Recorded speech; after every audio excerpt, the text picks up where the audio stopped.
سبحان الله، أنا يعني متفائل فيكم خير يا شباب، لأني البارحة نمت وقت السحر يعني.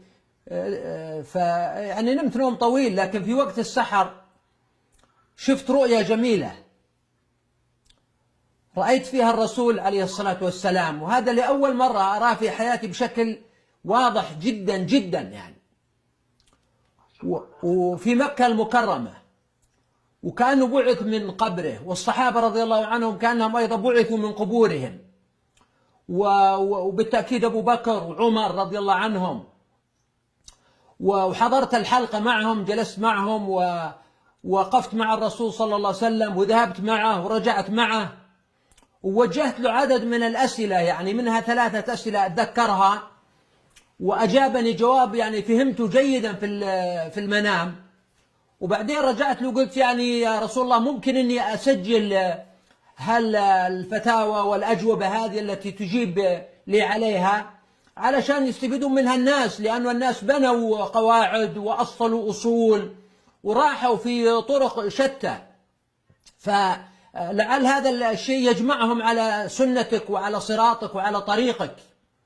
فقال لي الرسول عليه الصلاة والسلام: لا بأس، اكتب هالأشياء ذي ثم اعرضها علي حتى أراجعها وأصححها. ثم طلب مني الرسول عليه الصلاة والسلام أني أوفر لهم بيت يكون مأوى أو مقر يجتمعون فيه. فقلت له يعني حسنا، ولكن ترى الظروف الآن يعني ليست مواتية، يعني هناك تحفظات وهناك اشتراطات أمنية. فقال لي لا، أنهم يعني سمحوا لفلان بأنه يفتح بيت، يعني ذكر لي شخص.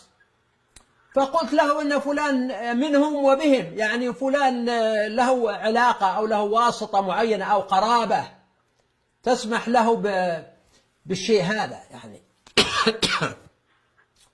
وسبحان الله، من ضمن الرؤيا الكريمة التي رأيتها أني كنت أقول: أما وقد بعث الرسول عليه الصلاة والسلام وبعث الصحابة وهم الآن في مكة، فهذا مؤذن، أقول في نفسي في الرؤيا، هذا مؤذن بزوال دولة الصهاينة ورحيلها ونصر المؤمنين في فلسطين وفي غيرها.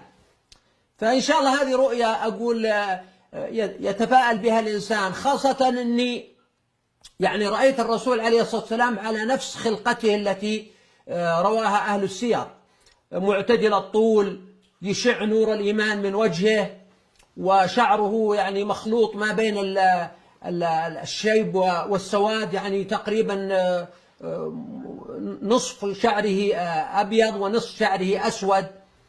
وكنت يعني في الرؤيا مندمج إلى حد أنه ضمن الرؤيا كنت أمشي وأقابل ناس وأقول لهم أنه يعني الله أكبر الله أكبر، بعث الرسول عليه الصلاة والسلام. ثم بعضهم أحدثهم على يعني بعد ذلك يعني انتبهت إلى أنها كانت رؤيا، فكنت أخبرهم بأني رأيت رؤيا بهذا الشكل. كل ذلك ضمن الإطار نفسه، ضمن المنام يعني.